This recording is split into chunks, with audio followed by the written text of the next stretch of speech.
Houdini is used in some of the most remarkable motion graphics work in the industry. Today we talk to Ben Watts, Robert Hodgin, Adam Swaab, and Paul Esteves. We talk about motion design, the freelancer life, and Houdini. This is HIP TV.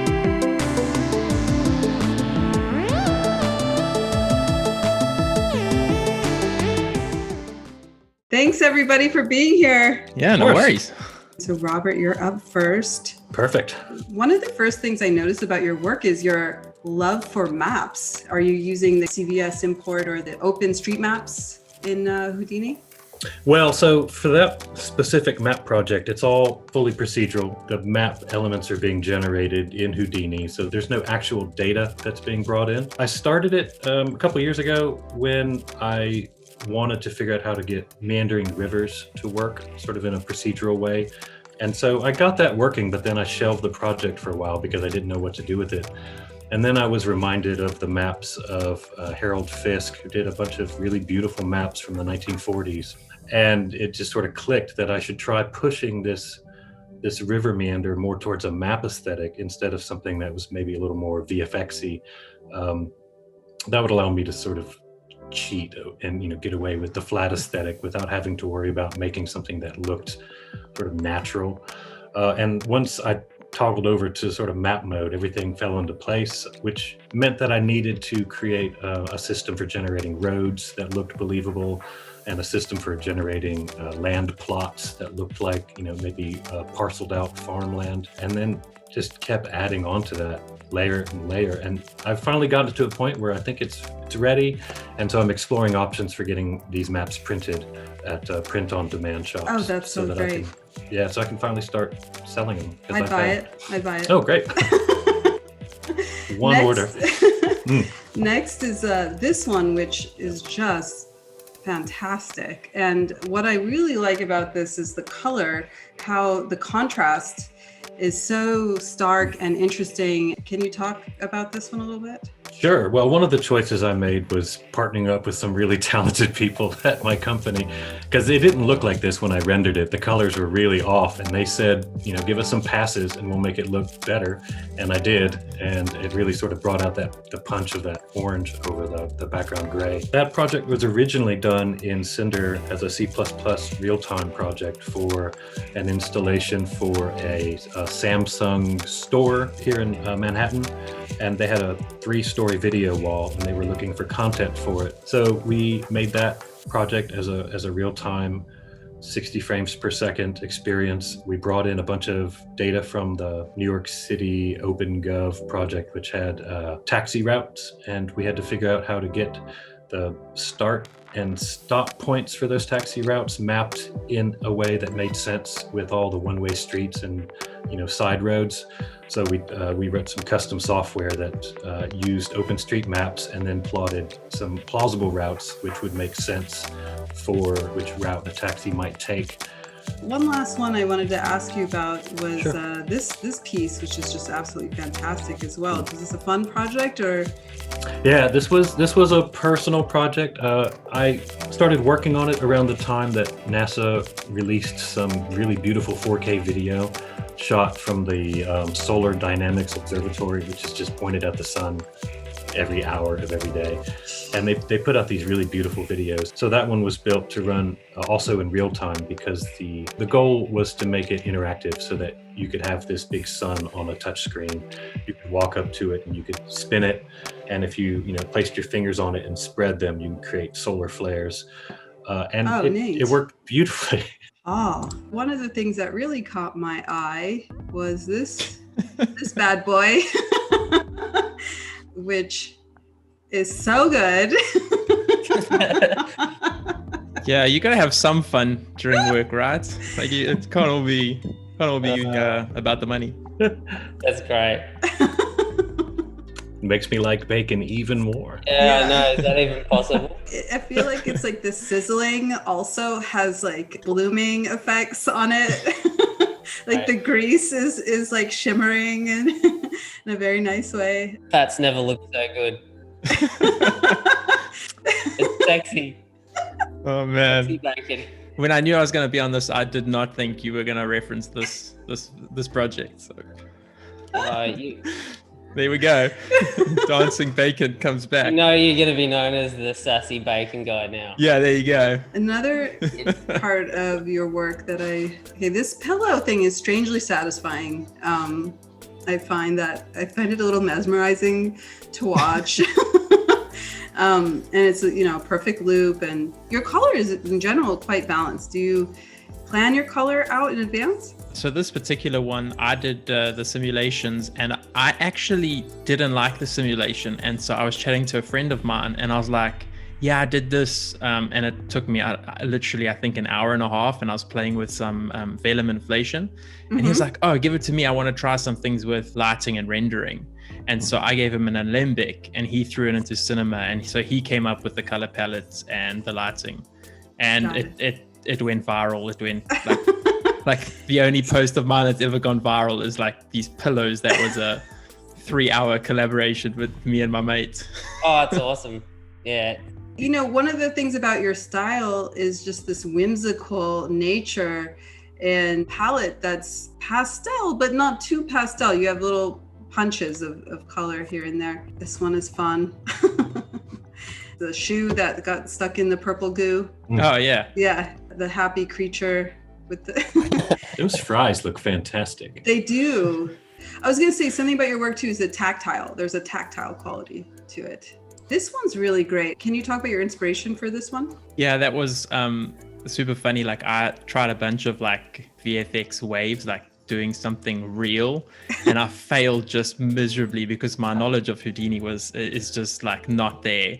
And so like after a couple hours of just failing, I was like, no, let's just do something super basic, get it done, and let me go spend some time with my family, because it was on a Sunday, that one, and it was like getting too late. And so I was like, I'm just gonna use like something super basic and some splines, and I'm gonna extrude them and I'm gonna render it. And I think it took me like 45 minutes, and I was like, okay, I'm done. I don't like it, but I'm done. And I sent it, and then everyone was like, yeah, that's really good. And I was like, oh, cool. I'm glad I did that. It does feel like wood though. Were you going for a wood feeling? Yeah. Okay. Yeah, and that's why I kind of left that like top edge, and I made that wood just to kind of give it a bit more depth. Like I have a 3-year-old son, and we have some of this Playmobil type stuff that's like painted on one side, but then they leave the edges wood, which is, I really like that. So that's what I went with. Pretty inspired by a lot of stuff with him because we spend so much time playing or walking through the forest or something. We get inspiration from so many places, but I love the idea of getting inspiration from children. That's really nice. Okay, Adam. Okay, I gotta start with my ultimate favorite thing of yours. This piece, which is kind of old-ish. Yeah, 3 years old. I took it as far as I could take it before I had a child, and then it kind of derailed everything. It will forever be unfinished. So it is what it is. It's a bunch of nice looking things, but it's so good. Quite reach the level of story that I was trying to tell with it. But I wish my unfinished stuff looked even half that good. Agreed. I remember when you were working on it, it was you were incorporating Mandelbrot fractals into this, and that's how we got the kind of insane formations. Yeah, all the geometry in there, all the landscapes are based on some fractals. Meant to be disguised, not meant to be obvious as like, look, it's a fractal generated thing. But more like, if we really did imagine some alien planet, what might it look like if we had those kind of fractally mountains, and if there was weathering and atmosphere and snow and all those other things. So it shouldn't look like it was an earthly thing, but Earth-like. Looks very alien. It's great. Yeah, it's super cool. So this is super interesting. Is this?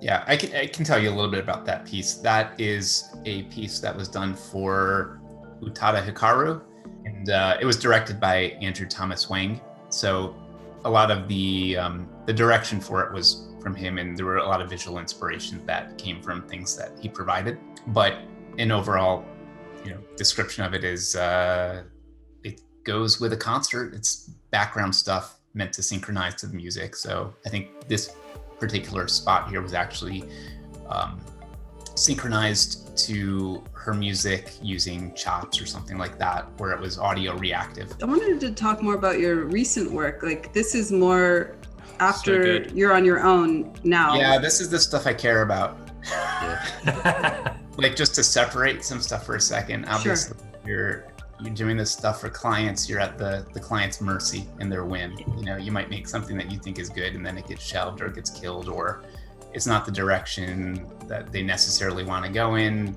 There's a lot of compromise here. So like, for me, the stuff that I really like and the stuff that actually brings me real joy for making is more of these Instagram pieces here. And it's really the only stuff that I actually enjoy showing to people and putting on my portfolio these days, are these, whatever we want to call them. We can call them art pieces with like a little a, you know, but these are really the things that I think are much more what I would want to do. If somebody said, here's like, you know, money, go make something, and I don't care what you do, that would be much more what I would do, I think. Last but not least, Ben. So This guy. I know, this guy. He's always posting like, here's just some like weird experiments I've been R&D. doing, and it's better than anything I've done in my 48 years. Like some light R&D, and then it's just perfection. Yeah. I just like to render everything okay. I've got a problem. It's a problem. He's got a problem, everyone. I do. With this, the story goes, I started making this thing because I couldn't let go particular scenes out of Spider-Man 3. There were just certain Venom shots that, to me, just smash everything that's still out there now. I just couldn't let it go, and I started a path to making a rig that did something similar, and I got into it, and I took it this far, and I just got it to here, and I just gave up. I'm like, I was going to make it go through puddles and dark forests and all this crap. And I just like quit. I'm like, I can't be bothered anymore. Similarly to Adam, I rarely like the client work that I'm part of. Whenever I can, I'm looking for that moment where I can break out and sort of do something just separate from that, because it's just so draining sometimes, you know, going through this laborious process of like, this looks good, now it's dead. You know, just this roller coaster of emotions, and when you get to do it on your own, you're just free. And you can just let it all come out, all those ideas come out, and it just feels so good. Did you get a lot of good reaction to that? Yeah, to the obsidian piece. Yeah, so what happened with this, how this come about was, I was meant to go to Spain this year to join Side Effects for one of their talks, and was all geared up to go and do it. And I was like, you know, what am I going to talk about? I was like, you know, I'll make a bespoke piece to break down and talk about at this thing. And I did all of that in just over 2.5 weeks, basically from scratch. Like, I mean, I'd had a rock asset I'd built before and a couple other little bits and pieces, but it was one of those moments where you're free from the clients and you just go bleh, and it just all comes out. I remember just smashing through scenes like day after day, and I didn't have a plan or boards or anything. I started making things. And one of the interesting things I always tell people, I shy away from like fluid simulations a lot because I feel like it's a specialized skill set. But funnily enough, one of the first things I started doing is a damn fluid simulation, which was the fluid coming down the rocks. I'm like, why am I doing this? Like, I hate this stuff. So I kind of felt possessed in a way. It was strange. But anyway, yeah, it doesn't make any sense or really tell a story. It's just like, just a bunch of ideas. But you copied a bunch of little objects onto the fluid. So you kind of don't have the constraints of the artifacts and the post-processing. You've turned it into something else, but using the fluid motion.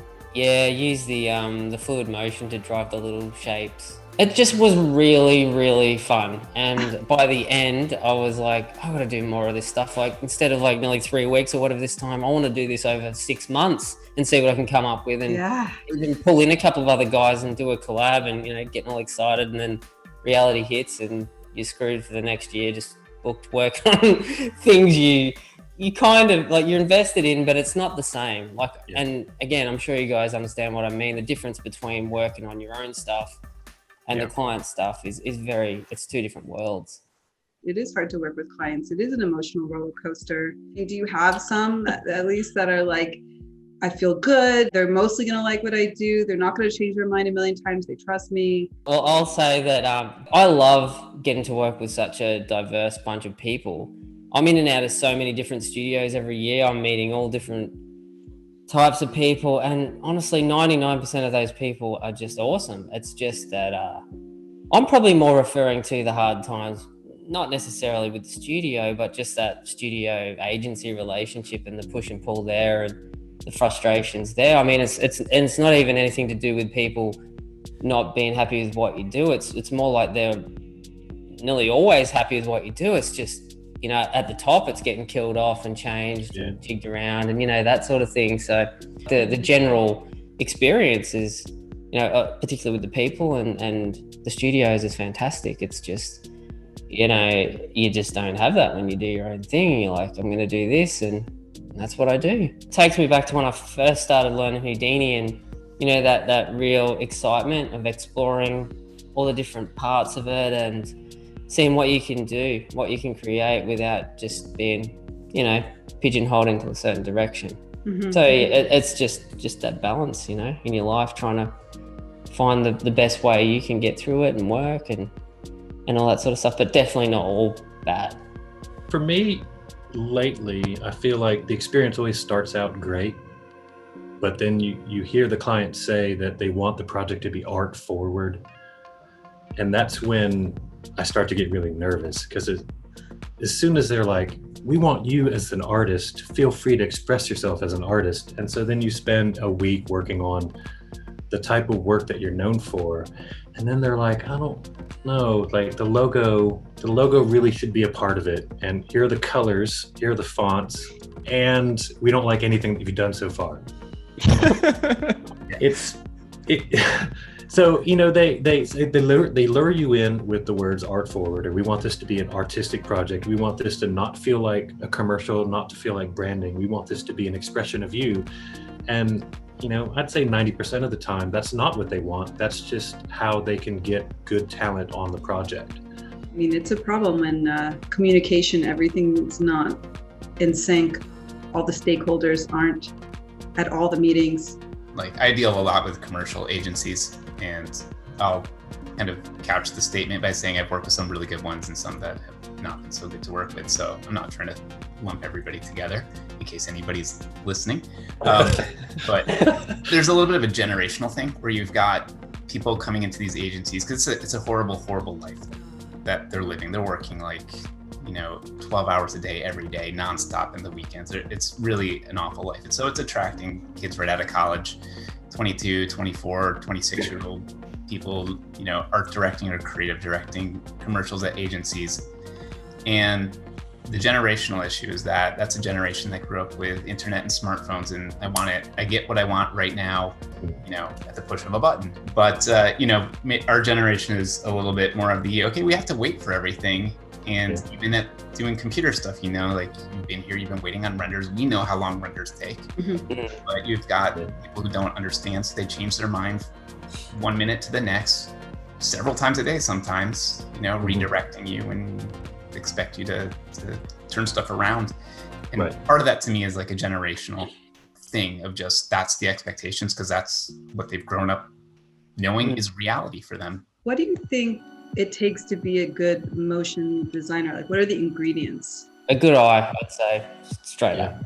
I'd look for thinking too. Not just can they make stuff that looks like the flavor of the day, you know, because plenty of people do that. Plenty of people just follow grayscale gorilla tutorials. But like, I would rather have somebody who can think and do something original and distinct than something that just looks like everybody else's stuff. Personally. And then after that, I look at the basic, like timing, motion. Do you have a sense of pacing? Do you have a sense of composition? Do you have a sense of color and judgment about what looks good or what doesn't look good? And the rest hopefully can be guided in the process. It's just so interesting though, because most of the work that's being done, you look at every cell phone ad, it's basically the same thing, the same bevel shot, the same light movement. And they slowly taking like slight detours here and there. Like a lot of the stuff is the same. And so like trying to be original sometimes kind of puts you on a boat that no one wants you to be on. You know what I mean? Like you're just making abstract art and no one wants to hire you because no one wants that. You know, so it's like I find it, you know, I'm pretty new to freelancing. I just started this year actually.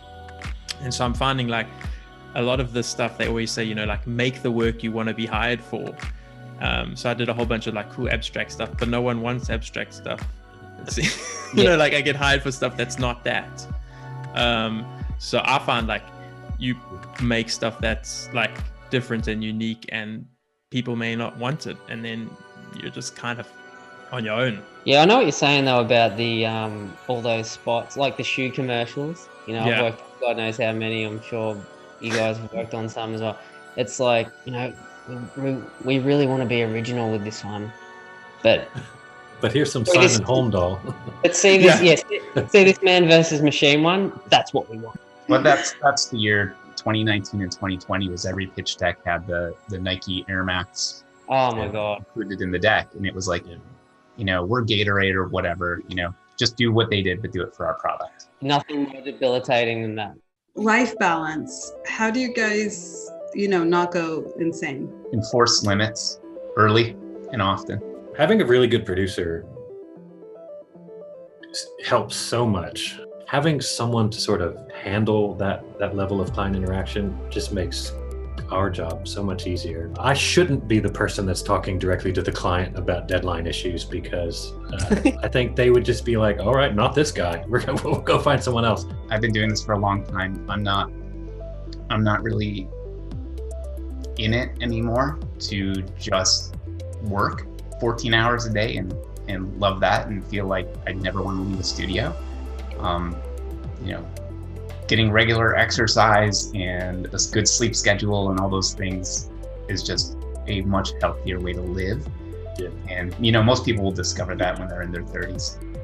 You know, when you're in your 20s, you don't realize that stuff's important until everything starts hurting and breaking down, and you're just gonna be forced to know that you got to do other stuff.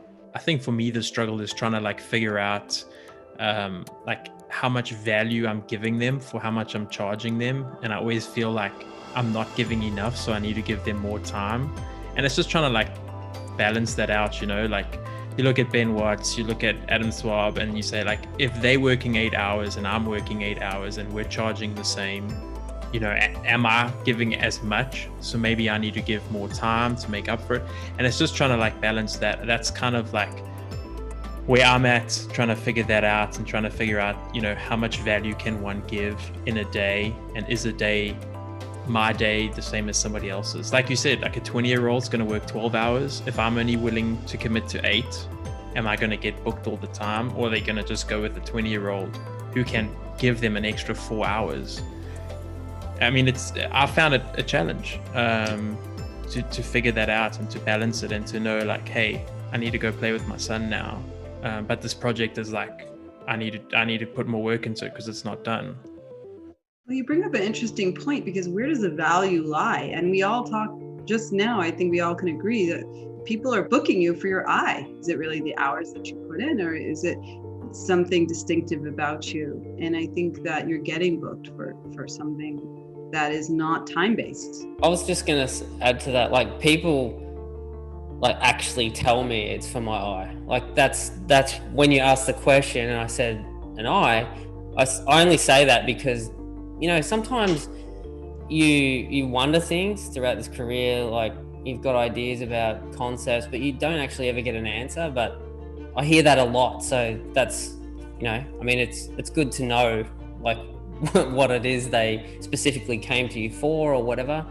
And, but yeah, like it's a good question, like where the value lies and things like that. Another question, and I think Adam and we discussed this a while back too, about is this something that can be learned, or is this something that you have innately or instinctively? Yeah. What do you guys think? It's so hard to answer. I feel like there has to be a certain amount of it there, I feel like, or that you're born with?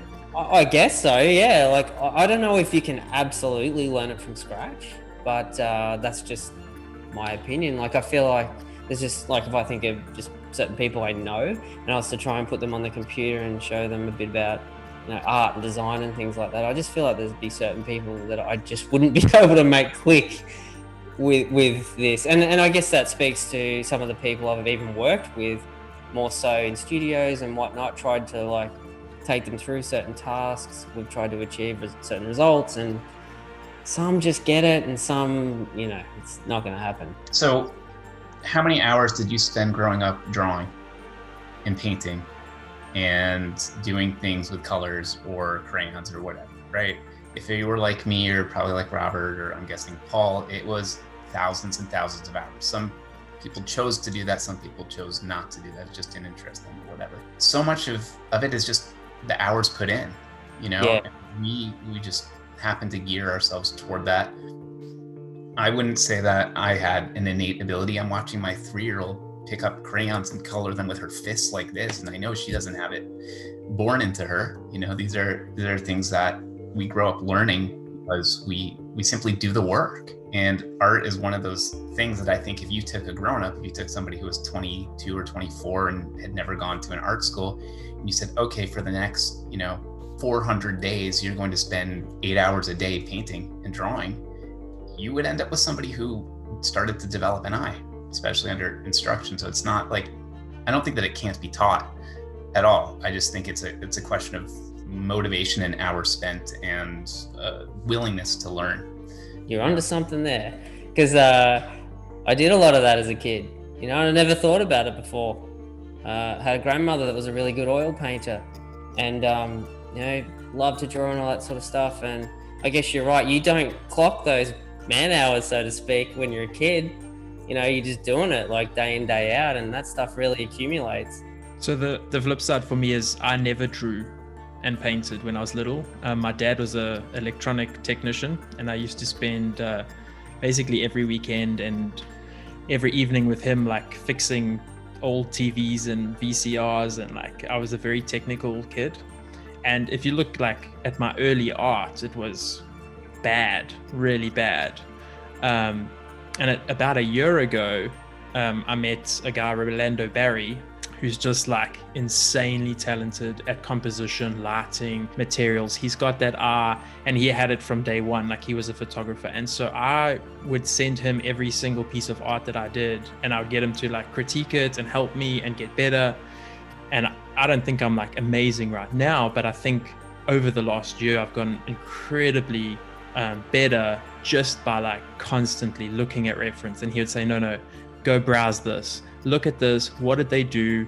Why is this working? Why is yours not? And like just finding somebody that can like walk with you and say, yeah, those colors don't match. Try something else, or this works. And I'll send him stuff and say like, I'm not sure about this. Is this working? He'll be like, the colors are cool, but the light's not. Or, try and add something else. And I think for me, it's been a huge learning journey to try and like get from really not having any graphics design background, having no design.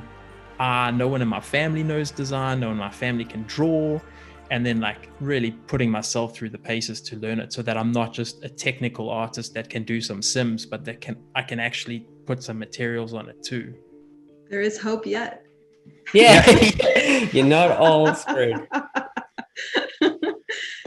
What would you like to say to your past self when you were first starting out learning Houdini? Oh, I don't know what to say. Just get ready to get smashed. No. I don't know. That's valid. I don't know. The only advice I'd give myself would be get into GPU rendering earlier. That's like the big thing where I was probably a couple years behind and people were already starting on it. And then once I jumped on GPU rendering, it was like, wow, this makes a big difference. It's like your whole outlook on how you create changes, I think. Seeing all that stuff in real time pretty much. Oh, I can do all this with the lighting, where before I was just like hoping for the best and hitting render. Yeah, no, I think that's part of the reason that work looks so much better over the last couple of years. I don't mean personally, I just mean as you look around, you're noticing some really damn good renders coming out of people. I know.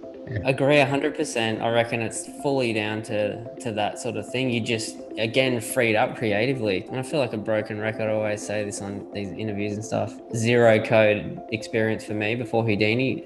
No fundamentals, nothing.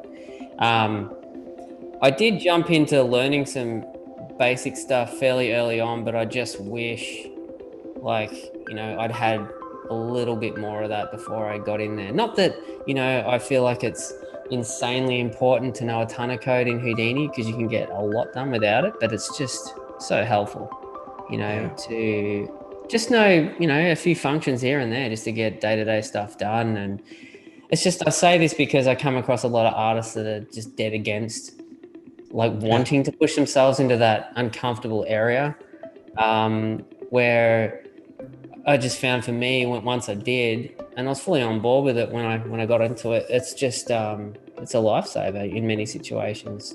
I had C++ experience, self-taught, and I got a book called Learn C++ in 21 Days, and I never got past day 8. You can just get 8 days worth of some coding experience with a book like that, you're fine, man. I said, stop making it sound so hard. I think the older you get, the scarier it gets too. I think once you get into college, I think people get really scared. What I was going to say about what I would tell my younger self is don't worry about DOPS for at least a year. And I had the great pleasure of being sort of initially brought into Houdini via Adam Swaab, who had a Learn Squared tutorial for beginners. I was his unskilled apprentice, and it was great and it was fantastic. And then Ben Watts put up a tutorial about how to melt an angel figurine, and I was like, ooh, that's what I'll do next.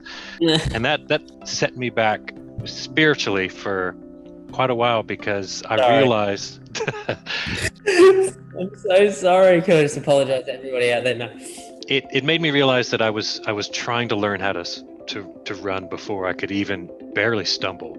So I stayed in SOP land for a while, and tying this in with the ability to code, I had C++ under my belt, which made using Wrangles amazing. So I just leaned heavily on the things that I knew about and that I was comfortable with until I had a better understanding of how Houdini wanted me to use it. And then, I would tentatively dip my toe into DOPS and do some pop nets here and there. I think that would be my advice: is don't get too distracted by the amazing things that everybody else is making and posting, because they've got years under their belt, hopefully, and you'll find the time when it's right to make that beautiful explosion. I haven't bothered learning them because I've been waiting for the one-click explosion. Exactly. Button. 1,000 jobs instantly gone. Yeah, that's when I'll make my reel, is when I can do some one-click explosions and be an FX guy. Yeah, you wouldn't believe how many people I've come across like yourself that have great coding experience, and they just dabble around in SOPs, doing wrangles, all this awesome stuff. Yeah. When I first started, I worked with a guy, and that's all he knew. And I was just doing it I was fairly green and just using the nodes and dabbled in code a little bit. But this guy's going berserk, making cloth solvers from scratch and all this sort of stuff. I'm like, What is going on? This is so good. But it's so strange, because it's, for me, it's always been so hard to visualize what's going on with all my fields, and why can't I see things? And, so I could totally see how people would get heavily discouraged going into that early. I don't know why my first tutorial was about that, but must have just been a thing at the time that felt achievable. It was very, very early in my Houdini thing, doing that angel. That was early for you? 3 months I'd been using it or something like that. No, it was 5 years, all right? That kind of goes into another question I had about fear. Does anyone experience fear in Houdini? What's that? Fear? I don't know this word. I'd be interested in hearing from the freelancers. The concept of freelancing makes me a little nervous, because I fear getting the job where I have no idea what I'm doing, but it's too late. I've been hired. Number one, freelance fear is totally real. A lot of it's like starting your first day of high school all over again at a new high school. And, are you going to fit in? And you really know what's, are you a fraud, or why did they really, what's this about? Can you deliver on time? And did they give you an unrealistic expectation, et cetera? What I've done lately is not engage about holds or bookings until I have a clear understanding of what it is they are asking me to do and why they're booking me. Because I don't want to be in those situations where I'm put into an impossible situation where they've said, cool, you're going to explode a whole building, and then a waterfall of, whatever liquid acid is going to come by and melt everything. And I'm like, you guys booked me for 2 weeks. What do you want? So a lot of it is like up front, what are you booking me for? What role do you want me to have on this project? How many hours are you thinking I'm going to be working a day? When is it due? Getting like up front, what the hell is happening, as opposed to just these general bookings, which is like, are you available, October, November? Many times I've been hired to do a specific job and I get booked. I'm day one, I'm on the job and they're like, "No, why are you here? We got this other project as well."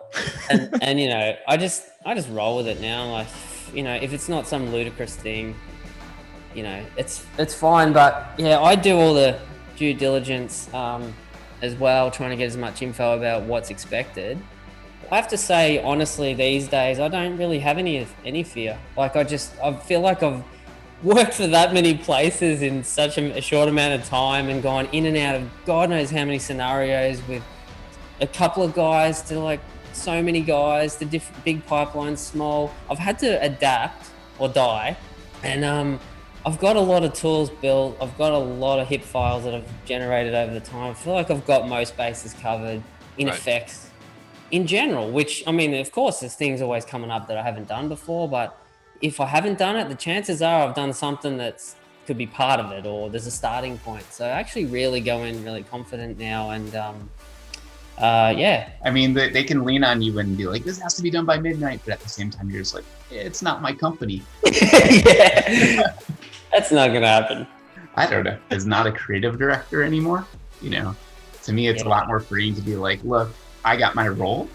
I'm doing this. If stuff goes sideways, like further up the chain, I'll roll with it the best I can, but I'm not the one who's gonna like absorb the stress of that you'll burn out you guys, too fast. It sounds like you are, but Ben and Adam, are you guys booked enough that like you can say, you know what, like I'm not gonna stay up until 12 to finish this? You guys can, drop me next week and I'll find something else? Or like, because I'm finding like I said, I'm pretty new to this, and so I'm on the flip side where I'm like, listen, if I need to work to 12 to keep this booking, then cool, I'll work till 12. And I'm not gonna like push back and say, you know what, I can't do it because you're scared of losing the client, right? Right. Well, yeah, I'm scared of losing the money that's gonna pay the rent at the end of the month, right? And I don't have like back-to-back bookings all the time because I'm still like filtering my way through this and trying to find clients and trying to figure it out.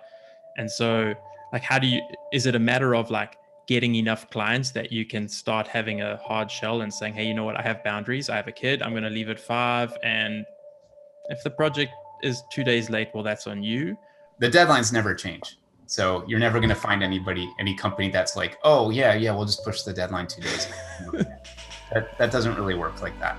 But in terms of bookings, like, I'm fortunate. I've only been freelancing again for like, 6 months or 7 months, and I've been fortunate to be steadily booked, and have, multiple holds and stuff. And it's just because it's busy right now. Obviously with COVID, there's not a lot of live action production. So a lot of stuff is going to animation. So, we're fortunate. Is that what it's going to be like a year from now? I don't really know. The other thing too is when you do get more senior, obviously your rate is higher, and there's hedging about like, well, do we really need this guy for the entire duration of the project, or maybe just the first couple weeks, to kind of push it through, or the very end.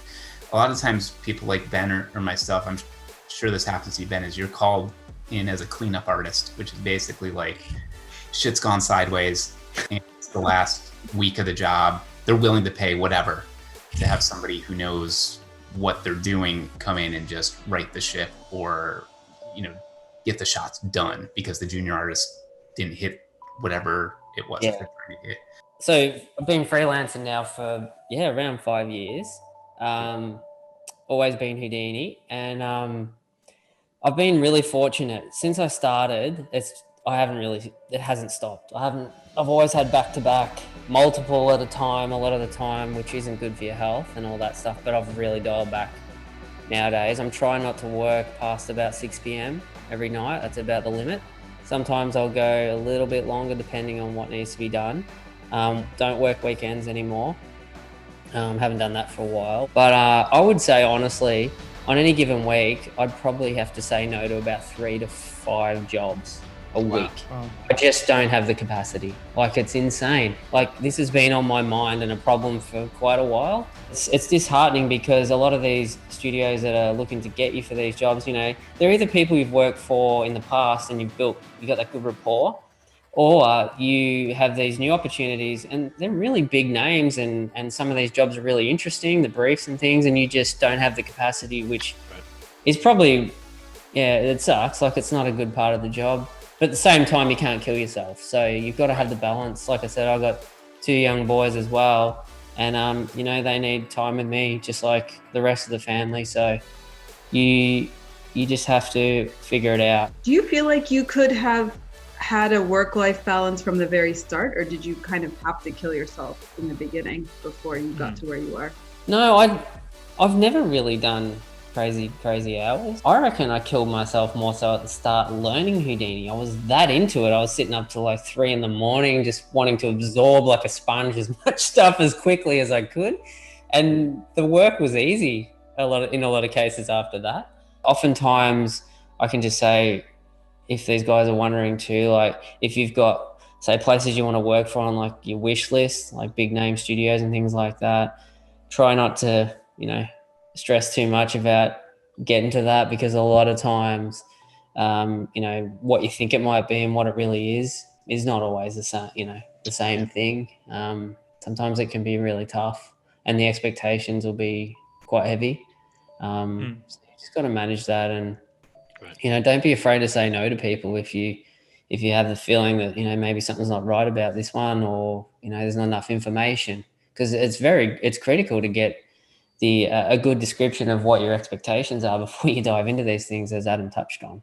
Yeah. Last thing I wanted to talk about is the creative process as an artist. And Ben, you touched upon the freeing feeling that you had when you were making your short film. How much planning did you do? I wish I had a really smart sounding answer for this. I've never been a big planner. You know what I mean? I just don't enjoy that. It's probably bad, but that's just what it is. I mean, like Adam said, with clients, way different. You've got to follow brief and all that. But when it comes to personal work, it's just explore. I mean, like I said, Houdini's just a massive, big playground with all these awesome tools. So yeah, I just go. When you were working on that short film, did you have like all these aha moments where you're like, oh yeah, that's a great, I'm gonna keep that one, and then I made a lot of crap along the way.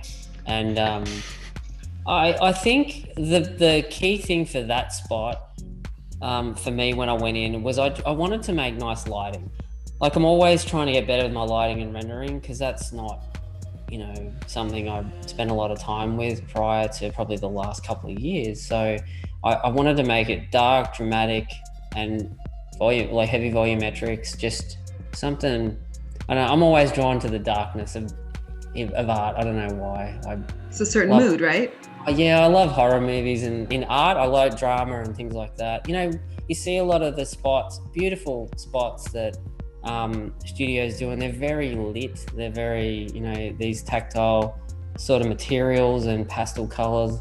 And people love that sort of stuff. For me, that's not where I sort of gravitate towards. I love looking at it and I appreciate it, but if I'm going to create stuff, it has to be dark. Well, you did put your Venom strands on pink, so there is a softer side to you. Well, yeah, but that's me trying to break out of the thing I usually go towards, because I'm going to make everything dark if I don't make a conscious effort to put some pinks or some greens or blues or something in there. You know, I don't want to be like a one-trick pony in terms of look. Always trying to be a little bit diverse, but you know how everyone just sort of has their thing that they're pulled towards. That's mine. Adam, what inspires you? Well, right now, for the work that I'm doing, I've settled on a word: duality. And what I'm hoping to achieve with that is thinking about the relationships between two different things, whether it's, you know, inside and outside, or whether it's the left side of frame to the right side of the frame, or up or down, or small versus large. Right now, I just am keeping that word in my head. So a lot of where my stuff is coming from is me just thinking and just laying down for a while, or in the shower or whatever, and thinking about what can be used to illustrate just that idea.